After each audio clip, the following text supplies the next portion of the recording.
Sugar వ్యాధితో బాధపడేవారు కాఫీలో టీలో పంచదార 2 స్పూన్లు వేసుకోకుండా మానేస్తారు. అది డైరెక్ట్ చక్కెర అని డాక్టర్లు చెప్పబట్టి దాన్ని మానేస్తారు.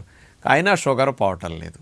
కానీ అంతకంటే ఎక్కువ షుగర్ ఉన్న ఈరోజు విపరీతంగా తినేస్తున్నారు. అదే ఇడ్లీ. ఉదయం 3 ఇడ్లీ 4 ఇడ్లీ తిన్నారనుకోండి, దగ్గర ఒక 20 స్పూన్లు 25 స్పూన్లు పంచదార మీరు తిన్నట్లే అంత చక్కెర ఇడ్లీలో ఉంటుందన్నమాట. మధ్యాహ్నం భోజనం చేసేటప్పుడు ఇంత అన్నం తెల్లటిది పెట్టుకు తింటారు. ఒక 50 స్పూన్లు పంచదార మీరు తినేసినట్టే. కాబట్టి పంచదార మానారు, కానీ ఇడ్లీలు తెల్లటన్నం మానకపోతే జీవితంలో మనకి షుగర్ పోదు. కాబట్టి ఇవన్నీ అరిగి పొట్టాపరేగుల్లో నుంచి చక్కెరగా మారి వెళుతున్నాయి. పంచదార తింటే డైరెక్ట్ చక్కెర, ఇవన్నీ తింటే ఇండైరెక్ట్ చక్కెర. రక్తంలో షుగర్ పెంచడానికి ఇడ్లీలు అన్నాలు ఎంత మానితే అంత మంచిది.